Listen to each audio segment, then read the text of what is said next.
Hello friends, welcome to master study hub. आज के video में बात करेंगे सामान्य ज्ञान के 50 क्वेश्चंस पर, जो कि यूपी बीएड के प्रीवियस ईयर के क्वेश्चंस होंगे। हर क्वेश्चन के साथ इंपॉर्टेंट फैक्ट भी समझते हुए चलेंगे। तो फ्रेंड्स, वीडियो को लास्ट तक देखिए। वीडियो पसंद है तो लाइक और शेयर ज़रूर करिए। और सबसे पहले तो जितने भी लोग साथ नए जुड़ रहे हैं, आप सभी को मैं बहुत बहुत थैंक यू बोलना चाहूँगा। इसी तरह से साथ बने रहिए, साथ जुड़ते रहिए, अपने फीडबैक मुझे देते रहिए। और जिन लोगों ने अभी तक चैनल को सब्सक्राइब नहीं किया है तो सबसे पहले चैनल को सब्सक्राइब कर लें और बेल आइकन को जरूर प्रेस करें, जिससे कि मेरी वीडियो की नोटिफिकेशन सबसे पहले आप तक पहुंच सकें। नमस्कार दोस्तों, मैं शानू राणा। शुरू करते हैं आज की वीडियो।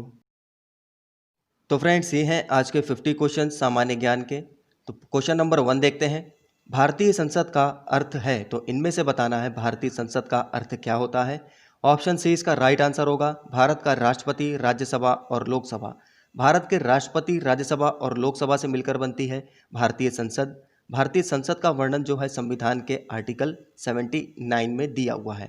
और आर्टिकल 81 में लोकसभा का वर्णन है, आर्टिकल 80 में राज्यसभा का वर्णन है और आर्टिकल 52 में राष्ट्रपति पद दिया हुआ है। भारतीय संसद का गठन हुआ था 13 अप्रैल 1952 को। कब हुआ था? 13 अप्रैल 1952 को। और लोकसभा की पहली बैठक हुई थी 17 अप्रैल 1952 को और राज्यसभा की पहली बैठक हुई थी 3 अप्रैल 1952 को। तो ये थे कुछ इंपॉर्टेंट फैक्ट भारतीय संसद से रिलेटेड। क्वेश्चन नंबर 2 है, निम्न में से किसमें शीशे की मात्रा अधिक पाई जाती है? तो इनमें से बताना है शीशे की मात्रा किसमें सबसे ज़्यादा पाई जाती है। तो इसका राइट आंसर होगा ऑप्शन सी, उच्च ऑक्टेन वाले ईंधन में। तो उच्च ऑक्टेन वाले ईंधन जो होते हैं उनमें शीशे की मात्रा यानी कि लेड, जिसको पीबी कहते हैं, इसकी मात्रा अधिक पाई जाती है। जो भारी मोटर वाहन होते हैं जैसे कि वायुयान है, हवाई जहाज़ है, तो इस तरीके के जो वाहन होते हैं उनमें क्या होता है, ये इस तरीके का पेट्रोल यूज़ किया जाता है जिनमें लेड की मात्रा अधिक पाई जाती है। क्वेश्चन नंबर 3, अर्थशास्त्र की रचना किसने की थी? तो इनमें से बताना है अर्थशास्त्र की रचना किसने की थी। ऑप्शन बी इसका राइट आंसर होगा, कौटिल्य ने अर्थशास्त्र की रचना की थी। इनको कौटिल्य, चाणक्य, विष्णुगुप्त इन नामों से भी जाना जाता है।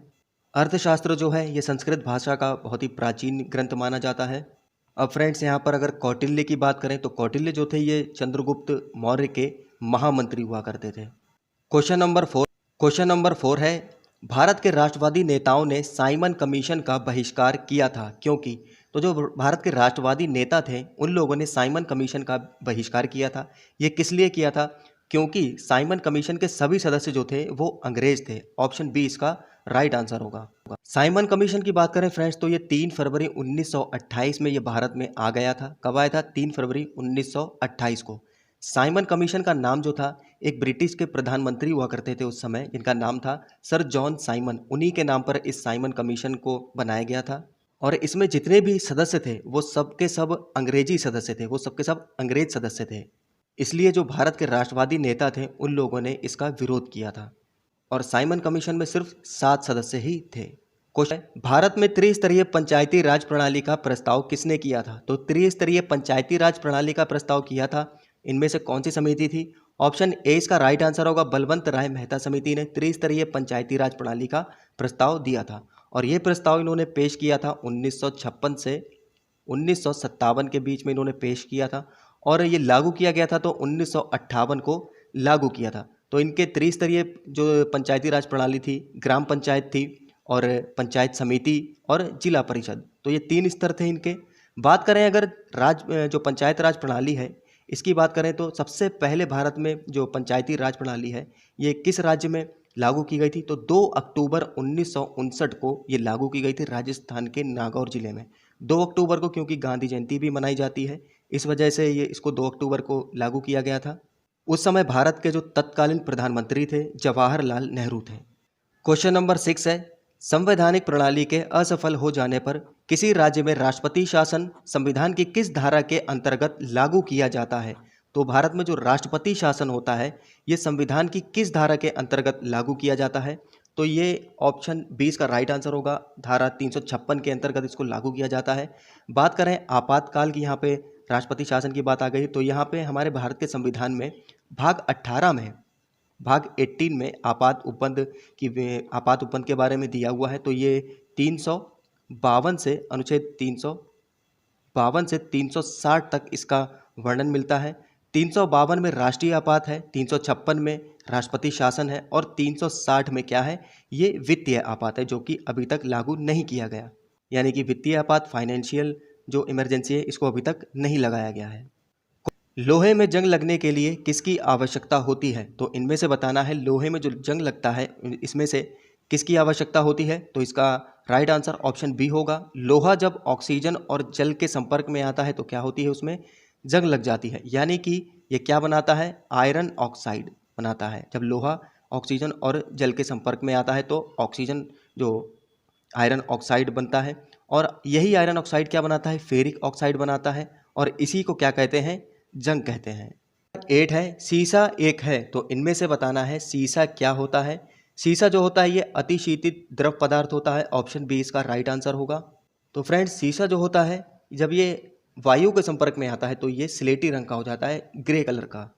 और इसके गलनांक की बात करें तो ये 327.5 टेम्परेचर पर इसका गलनांक बिंदु होता है। क्वेश्चन नंबर 9, यूरेनियम अंततः किस तत्व के साथ आइसोटोप यानी कि समस्थानिक में बदल जाता है। तो फ्रेंड्स यहाँ पर आइसोटोप यानी कि समस्थानिक की बात आई है। तो समस्थानिक क्या होते हैं, जिन तत्वों के परमाणु संख्या समान होती है उनको कहते हैं समस्थानिक, लेकिन परमाणु भार भिन्न होते हैं तो उनको क्या कहते हैं, समस्थानिक। और इसी का अपोजिट होता है एक संभारिक, जिन तत्वों के परमाणु भार समान होते हैं लेकिन परमाणु संख्या भिन्न होती है उनको क्या कहते हैं, समभारिक, इंग्लिश में आइसोबार। तो फ्रेंड्स यहाँ पर क्वेश्चन में पूछा गया है यूरेनियम अंततः किस तत्व के साथ स्थायी आइसोटोप यानी कि समस्थानिक में बदल जाता है। तो ये सीसा के साथ बदल जाता है, पीबी इसका राइट आंसर होगा, ऑप्शन सी। क्वेश्चन नंबर 10, राष्ट्रीय पर्यावरणीय इंजीनियरिंग अनुसंधान संस्थान कहाँ स्थित है। तो फ्रेंड्स राष्ट्रीय पर्यावरण इंजीनियरिंग अनुसंधान संस्थान ये कहाँ पर स्थित है, ये नागपुर में स्थित है। इसकी स्थापना हुई थी 1958 को। कब हुई थी, 1958 में राष्ट्रीय पर्यावरण इंजीनियरिंग अनुसंधान संस्थान की स्थापना हुई थी। क्वेश्चन नंबर 11, संविधान सभा के स्थायी अध्यक्ष कौन थे। तो संविधान सभा के इनमें से स्थायी अध्यक्ष बताना है।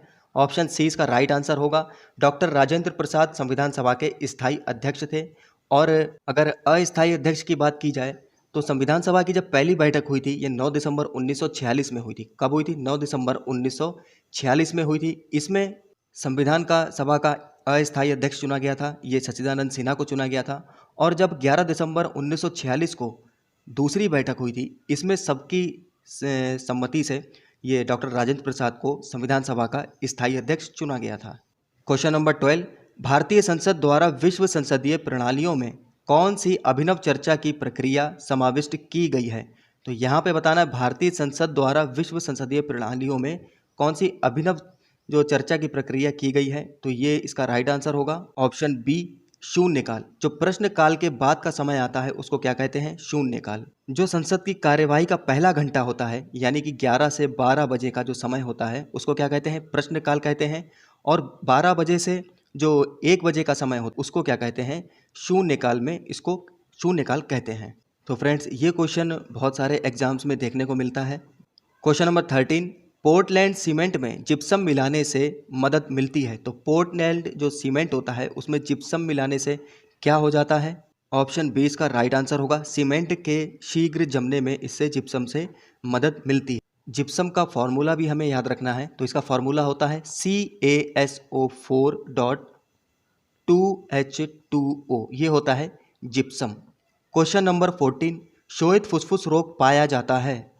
तो इसका राइट आंसर जो होगा ऑप्शन डी होगा। पीड़ानाशक उद्योग के कर्मचारियों में क्या होता है, श्वेत फुसफुस रोग, यानी कि जो ब्लड कैंसर होता है उसको कहते हैं श्वेत फुसफुस रोग।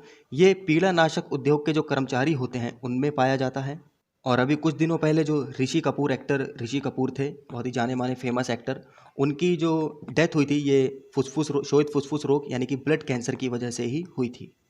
क्वेश्चन नंबर 15, आयोडोफॉर्म का प्रयोग किस रूप में किया जाता है। तो आयोडोफॉर्म का प्रयोग किस रूप में किया जाता है, ये पूर्ति रोधी के रूप में किया जाता है। ऑप्शन सी इसका राइट आंसर होगा। आयोडोफॉर्म से ही क्या बनता है, आयोडीन बनता है। क्वेश्चन नंबर 16, पेंडुलम को चंद्रमा पर ले जाने पर उसकी समय अवधि में क्या प्रभाव पड़ेगा। तो जो पेंडुलम होता है, अगर हम जो घड़ी का पेंडुलम उसको चंद्रमा पर ले जाते हैं तो उसकी समय अवधि पर क्या प्रभाव पड़ेगा। तो उसकी समय अवधि जो होती है ये बढ़ेगी, क्या होगी, बढ़ेगी। क्योंकि चंद्रमा पर जो गुरुत्वीय मान होता है पृथ्वी की अपेक्षा 1/6 होता है। कितना होता है? 1/6 होता है। तो पेंडुलम की समयावधि क्या होगी? ये बढ़ जाएगी। क्वेश्चन नंबर 17, लार किसके पाचन में मदद करती है? तो लार जो होती है फ्रेंड्स, ये किसके पाचन में मदद करती है? तो ऑप्शन बी इसका राइट आंसर होगा, स्टार्च के पाचन में ही मदद करती है। स्टार्च फ्रेंड्स एक एंजाइम होता है जो कि हमारी लार में पाया जाता है। क्वेश्चन नंबर 18, मानव शरीर की सबसे लंबी अस्थि, तो इनमें से बताना है मानव शरीर की जो सबसे लंबी अस्थि होती है। ये ऑप्शन सी इसका राइट आंसर होगा, उरु अस्थि। इसको जांग की जो हमारी अस्थि होती है, जिसको फीमर बोलते हैं हम लोग, ये होती है उरु अस्थि। ये जांग की जो हमारी शरीर की सबसे लंबी अस्थि होती है। अगर बात करें कि सबसे छोटी अस्थि कौन सी होती है मानव शरीर की, तो स्टेपीज होती है जो कि कान की होती है। क्वेश्चन नंबर 19, ल्यूकीमिया, यहाँ पे कीकिया हो गया है तो गलत होगा फ्रेंड्स, ये ल्यूकीमिया होगा। ल्यूकीमिया या रक्त कैंसर, ब्लड कैंसर का लक्षण निम्न में से किसमें असामान्य वृद्धि हो जाती है? तो फ्रेंड्स जो ब्लड कैंसर होता है, तो हमारे शरीर में ब्लड कैंसर होने से किसकी असामान्य तरीके से वृद्धि होने लगती है? तो ऑप्शन सी इसका राइट आंसर होगा, श्वेत रक्त कोशिकाएं जो होती हैं हमारे शरीर में, जो सफ़ेद रक्त कोशिकाएं, ये क्या करती हैं? ये ब्लड कैंसर होने के बाद हमारे शरीर में बहुत ही असामान्य गति से बढ़ने लगती हैं। ब्लड कैंसर के जो फ्रेंड्स अगर लक्षण की बात करें तो हल्का हल्का बुखार रहता है और जो थकान होती है बहुत जल्दी हो जाती है। श्वेत रक्त कोशिकाएं जो होती हैं ये बहुत ही अनियमित बढ़ने लगती हैं और इसमें लीवर भी क्या होते हैं, वो खराब होने लगते हैं। क्वेश्चन नंबर 20, इस पेड़ की छाल मसाले के रूप में प्रयोग की जाती है। तो इनमें से बताना है कौन सा पेड़ है ऐसा जिसकी छाल मसाले के रूप में प्रयोग की जाती है। तो ऑप्शन ए इसका राइट आंसर होगा, जो दालचीनी का पेड़ होता है फ्रेंड्स, उसकी जो छाल होती है उससे क्या बनाए जाते हैं? मसाले बनाए जाते हैं। दालचीनी का पेड़ जो होता है फ्रेंड्स, ये 10 से 15 मीटर की लंबाई में होता है लगभग, और ये दक्षिण भारत में और श्रीलंका के साइड में ये ज़्यादा देखने को मिलता है। क्वेश्चन नंबर 21, नालंदा विश्वविद्यालय को नष्ट करने वाला मुस्लिम शासक कौन था? तो नालंदा विश्वविद्यालय इसको नष्ट किया था, तो ये किसने नष्ट किया था? जो मुस्लिम शासक था, इनमें से कौन सा था? ऑप्शन सी इसका राइट आंसर होगा, मोहम्मद बिन बख्तियार जो था, इसने नालंदा विश्वविद्यालय को नष्ट कर दिया था। और नालंदा विश्वविद्यालय का निर्माण की बात करें तो ये कुमारगुप्त ने इसका निर्माण करवाया था। वर्ल्ड के सबसे ओल्ड यूनिवर्सिटी में ये विद्यालय माना जाता है। जो मुस्लिम आक्रमणकारी था मोहम्मद बिन बख्तियार, ये तुर्की शासक था, इसने इसको पूरी तरीके से ध्वस्त कर दिया था। और इसके लिए ऐसा कहा जाता है, जब इसको इसने जलाया था तो ये इसमें इतनी किताबें मौजूद थीं उस समय, तो 3 महीने तक किताबें जलती रही थी, 3 महीने तक इसकी आग बुझी नहीं थी, तो जो कि बहुत ही बड़ा नुकसान किया था। और नालंदा विश्वविद्यालय की बात करें तो ये बिहार के पटना जिले में है।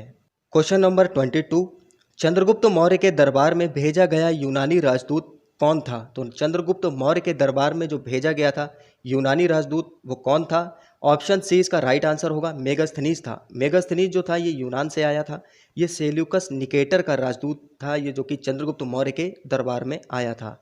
और इसी की एक पुस्तक है इंडिका, क्या नाम है? इंडिका मेगास्थनीज की ही पुस्तक है। क्वेश्चन नंबर 23, रामायण का अनुवाद फारसी में किसने किया था? तो रामायण का अनुवाद फारसी भाषा में किसने किया था? तो इनमें से कौन थे? ऑप्शन बी इसका राइट आंसर होगा, जो अब्दुल कादिर बदायूनी थे, इन्होंने रामायण का फारसी भाषा में अनुवाद किया था। अब्दुल कादिर बदायूनी जो थे ये अकबर के दरबारी थे और अकबर के बहुत ही करीबी बहुत ही फेवरेट माने जाते थे ये, और फारसी भाषा के साथ इनको संस्कृत का भी इनको ज्ञान था। क्वेश्चन नंबर 24, निम्न ब्रिटिश व्यक्तियों में से किसने स्वीकार किया था कि 1857 का विद्रोह एक राष्ट्रीय विद्रोह था? तो किसने ये स्वीकार किया था कि 1857 का जो विद्रोह हुआ था ये एक राष्ट्रीय विद्रोह था? तो इसका राइट आंसर होगा ऑप्शन डी, लॉर्ड डिज़रायली ने यह स्वीकार किया था 1857 का विद्रोह एक राष्ट्रीय विद्रोह था। 1857 का विद्रोह जो है फ्रेंड्स, ये मंगल पांडे ने शुरू किया था, जो कि बंगाल की सेना के एक सिपाही थे, और इन्होंने मेरठ से इस विद्रोह को शुरू किया था। अब बात करें कि भारत में जब 1857 का विद्रोह शुरू हुआ था तब इंग्लैंड के प्रधानमंत्री कौन थे? तो ये पामस्टन थे। कौन थे?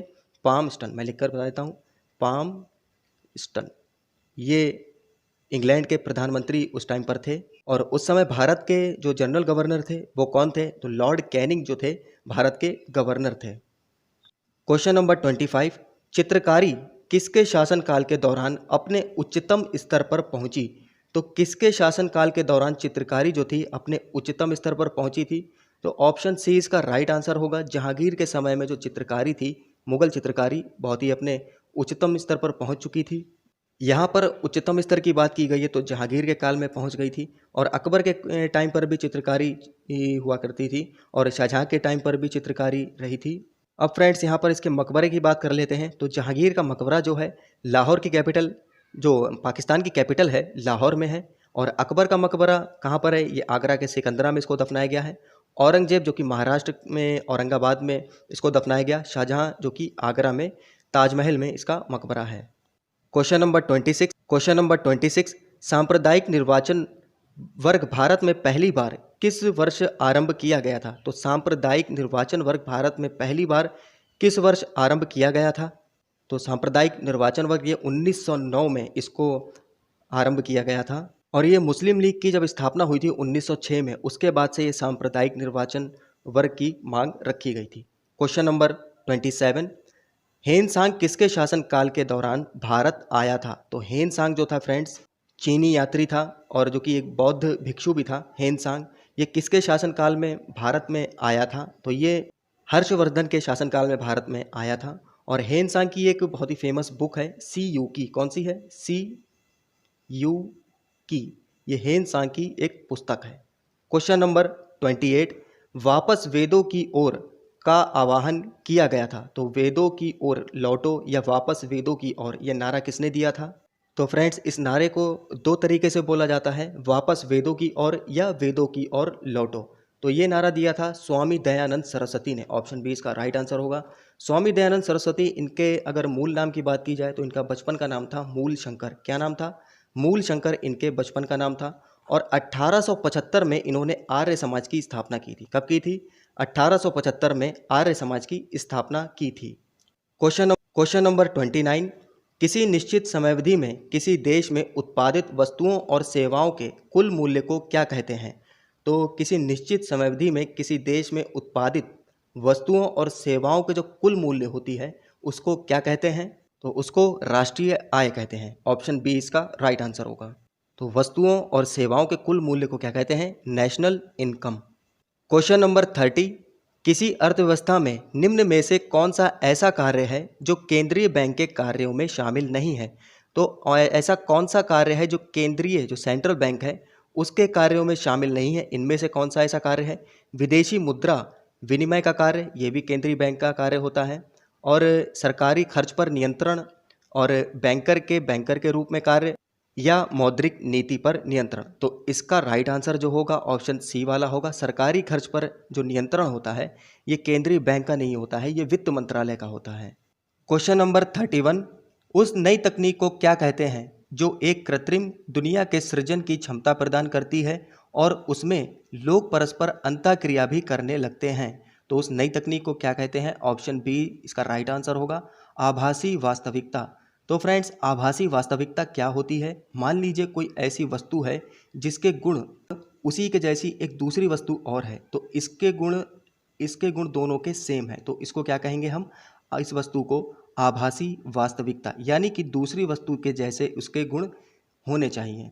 क्वेश्चन नंबर 32, भूरी क्रांति किससे संबंधित है? तो इनमें से बताना है भूरी क्रांति इनमें से किससे संबंधित है?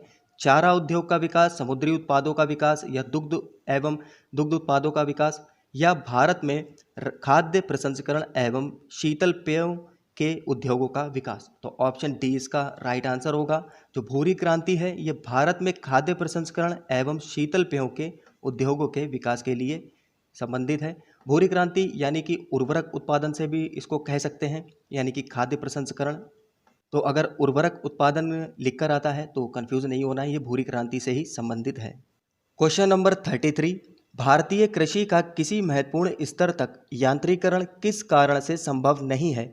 तो भारतीय कृषि का जो यांत्रिकरण है वो किस कारण से संभव नहीं है? तो छोटे जोत क्षेत्र की वजह से ये संभव नहीं है। जो छोटे छोटे उनके पास क्षेत्र हैं उसकी वजह से यांत्रिकरण वो संभव नहीं हो पा रहा है, यानी कि जो टेक्नोलॉजी है वो संभव नहीं हो पा रही है। क्वेश्चन नंबर 34, हीलियम से भरा गुब्बारा वायु में उड़ने लगता है क्योंकि? जो हीलियम से भरा हुआ गुब्बारा होता है वायु में उड़ने लगता है, इसका कारण क्या होता है? वायु से गुब्बारे को ऊपर उठने का बल मिलता है, या फिर गुब्बारा भारहीन हो जाता है, या हीलियम का घनत्व वायु से कम होता है, या हीलियम गुब्बारे के नीचे से वायु को हटा देता है। तो ऑप्शन सी इसका राइट आंसर होगा। हीलियम का जो फ्रेंड्स घनत्व होता है वो वायु के घनत्व से बहुत ही कम होता है, इसलिए गुब्बारा जो है ऊपर की ओर उड़ने लगता है। क्वेश्चन नंबर 35, समुद्री समीर बनती है तो समुद्री समीर इनमें से कब बनती है? तो ऑप्शन ए इसका राइट आंसर होगा। दिन के समय में क्या होता है, ये समुद्री समीर बनती है। दिन के समय में फ्रेंड्स क्या होता है, जो पृथ्वी होती है वो जल्दी गर्म हो जाती है समुद्र की अपेक्षा। समुद्र जो है वो देर में गर्म होता है, तो जो पृथ्वी से जो हवा चलती है वो समुद्र में जाकर क्या होती हैं, वो अपना स्थान घेरने के लिए वो ठंडी पवनें चलने लगती हैं। तो इसको क्या कहते हैं, समुद्री समीर बनती है। और जब रात का समय होता है तो पृथ्वी जल्दी ठंडी हो जाती है, लेकिन समुद्र जो है पृथ्वी की अपेक्षा देर में ठंडा होता है। तो उसमें उस तरफ से जो रात में समुद्र जो समीर चलती है वो गर्म समीर चलती है, तो उस समीर को क्या कहते हैं, स्थलीय समीर। तो स्थलीय समीर जो होती है रात के समय में चलती है, और समुद्री समीर वो दिन के समय में चलती है। अब कोई भी कन्फ्यूज़न नहीं होना चाहिए इसको लेकर। उम्मीद करता हूँ आप लोगों को समझ में आ रहा होगा। क्वेश्चन नंबर 36, कोई व्यक्ति सूक्ष्मदर्शी और दूरदर्शी यंत्रों में अंतर क्या देखकर जान सकता है? तो कोई व्यक्ति है सूक्ष्मदर्शी या दूरदर्शी यंत्रों को जब देखता है तो कैसे करके उसके अंतर का पता लगाया जा सकता है? तो ऑप्शन डी इसका राइट आंसर होगा। लेंस की लंबाई और उसके आकार से ये पता लगाया जा सकता है कि जो व्यक्ति है वो सूक्ष्मदर्शी या दूरदर्शी में का यूज़ करता है, तो इनमें से किसका यूज़ करता है। सूक्ष्मदर्शी जो होता है छोटी वस्तुओं के बड़े प्रतिबिंब के लिए यूज़ किया जाता है। दूरदर्शी जो होता है ये जो दूर स्थित वस्तुएं होती हैं उनको निकटवर्ती स्थित देखने के लिए किया जाता है। क्वेश्चन नंबर 37, कुचिपुड़ी नृत्य नाटक किस राज्य से संबंधित है? कुचिपुड़ी ये किस राज्य से संबंधित है, तो इनमें से बताना है। ऑप्शन बी इसका राइट आंसर होगा। आंध्र प्रदेश का ये नृत्य है कुचिपुड़ी। अब फ्रेंड्स यहाँ पर आंध्र प्रदेश की बात आई है, तो आंध्र प्रदेश के बारे में देख लेते हैं। आंध्र प्रदेश के जो सीएम हैं वो हैं वाई.एस. जगनमोहन रेड्डी। कौन है? वाई.एस. जगनमोहन रेड्डी। और आंध्र प्रदेश के जो गवर्नर हैं विश्वभूषण हरिचंदन। कौन है? विश्वभूषण हरिचंदन। ये आंध्र प्रदेश के गवर्नर हैं। और आंध्र प्रदेश की कैपिटल क्या है? अमरावती है। क्या है? अमरावती। क्वेश्चन नंबर 38, एक्स किरणों की खोज किसने की थी? तो इनमें से बताना है एक्स किरणों की खोज किसने की थी। तो इसका राइट आंसर जो होगा ऑप्शन बी होगा। रॉयंटजेन ने एक्स किरणों की खोज की थी। ये 1885 में की थी। कब की थी? 1885 में विल्हेम रॉयंटजेन ने एक्स किरणों की खोज की थी। क्वेश्चन नंबर 39, निम्न में से कौन सा भारत के पूर्ववर्ती तट का एक मुख्य बंदरगाह या पत्तन है? तो भारत का जो पूर्ववर्ती तट है इनमें से कौन सा एक मुख्य बंदरगाह है? तो ऑप्शन बी इसका राइट आंसर होगा। जो विशाखापत्तनम बंदरगाह है ये भारत के पूर्ववर्ती तट का एक प्रमुख बंदरगाह है। जो ऑप्शन ए दिख रहा है फ्रेंड्स आप लोगों को, ये कांडला बंदरगाह, ये गुजरात में है। करिकल बंदरगाह की बात करें तो ये चेन्नई में स्थित है, और पांडिचेरी जो कि पुद्दुचेरी में है। क्वेश्चन नंबर 40, शहद की मक्खी का विष कैसा होता है? तो इनमें से बताना है जो शहद की मक्खी होती है उसका विष कैसा होता है? तो ये अम्लीय होता है। कैसा होता है? अम्लीय होता है। क्वेश्चन नंबर 41, संचार नेटवर्क जिसका प्रयोग बड़ी संस्थाओं द्वारा प्रादेशिक, राष्ट्रीय और वैश्विक क्षेत्र में किया जाता है क्या कहलाता है? तो संचार नेटवर्क जो होता है इसका यूज़ जो है प्रादेशिक, राष्ट्रीय और वैश्विक क्षेत्र में किया जाता है, उसको क्या कहते हैं? तो इसको वैन कहते हैं, यानी कि वाइड एरिया नेटवर्क। अब यहाँ पर फ्रेंड्स इन सभी की फुल फॉर्म हमें याद रखनी है। लैन की फुल फॉर्म होती है लोकल एरिया नेटवर्क, और वाइन और ऑप्शन सी जो है मैन इसकी होती है मेट्रोपॉलिटन एरिया नेटवर्क। वैन की फुल फॉर्म होती है वर्चुअल एरिया नेटवर्क। ये फुल फॉर्म्स भी इसकी एग्जाम में पूछी जाती हैं। क्वेश्चन नंबर 42, खाना पकाने का तेल वनस्पति घी में किस प्रक्रिया द्वारा बदला जाता है? तो फ्रेंड्स जो खाना पकाने का तेल होता है और वनस्पति घी में किस प्रक्रिया द्वारा इसको बदला जाता है? तो ऑप्शन सी इसका राइट आंसर होगा। हाइड्रोजनीकरण प्रक्रिया से जो तेल होता है इसको वनस्पति घी में परिवर्तित किया जाता है। क्वेश्चन नंबर 43, काफ़ी संख्या में कम समय में एक ही जैसे पौधे किस प्रणाली से उत्पन्न किए जा सकते हैं? तो काफ़ी संख्या में एक ही जैसे पौधे एक समय में किस प्रणाली से उत्पन्न किए जा सकते हैं इनमें से? तो ऑप्शन सी इसका राइट आंसर होगा। जो ऊतक संवर्धन तकनीक होती है उसमें क्या होता है, जो एक ही समय में काफ़ी सारे पौधे एक प्रणाली से उत्पन्न किए जा सकते हैं। और ऊतक संवर्धन तकनीक को टिश्यू कल्चर भी कहते हैं। क्या कहते हैं?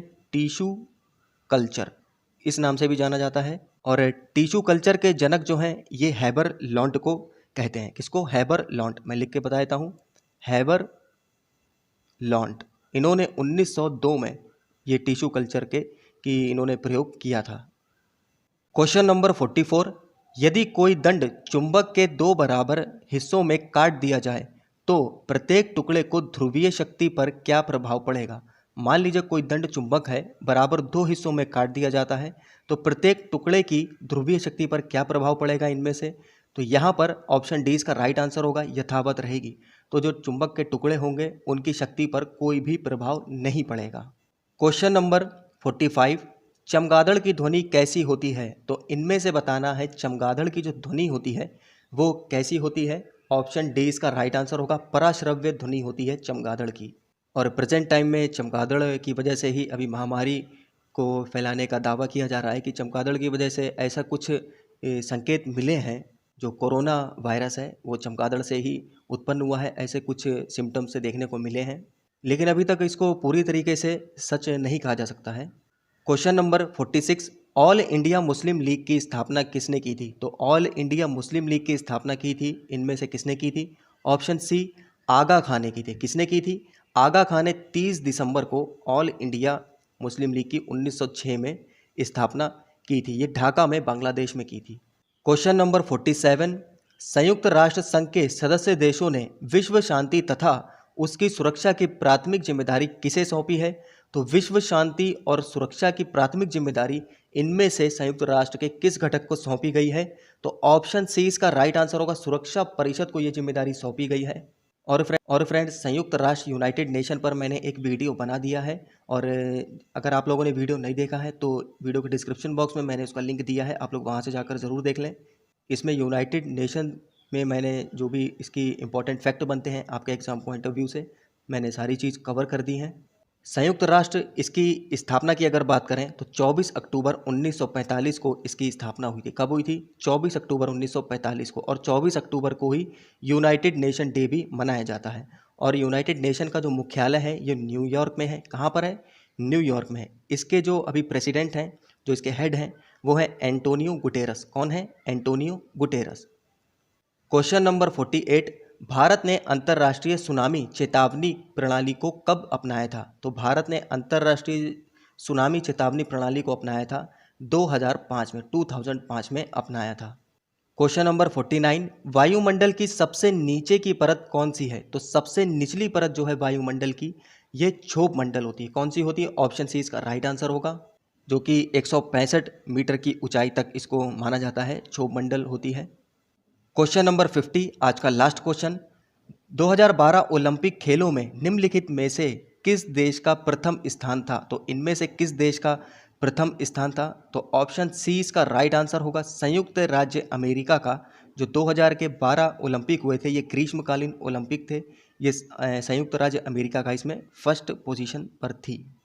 तो फ्रेंड्स, ये थे आज के 50 क्वेश्चंस जो कि प्रीवियस ईयर के यूपी बीएड के क्वेश्चंस थे। बहुत ही अच्छे लेवल के क्वेश्चंस हैं। हर क्वेश्चन के साथ मैंने इंपॉर्टेंट फैक्ट भी आप लोगों को समझाने की कोशिश की है। इसी तरह से साथ बने रहिए, वीडियो को शेयर करिए, लाइक करिए, अपने फीडबैक मुझे ज़रूर करिए। तो फ्रेंड्स, मिलते हैं नेक्स्ट वीडियो में, तब तक के लिए जय हिंद।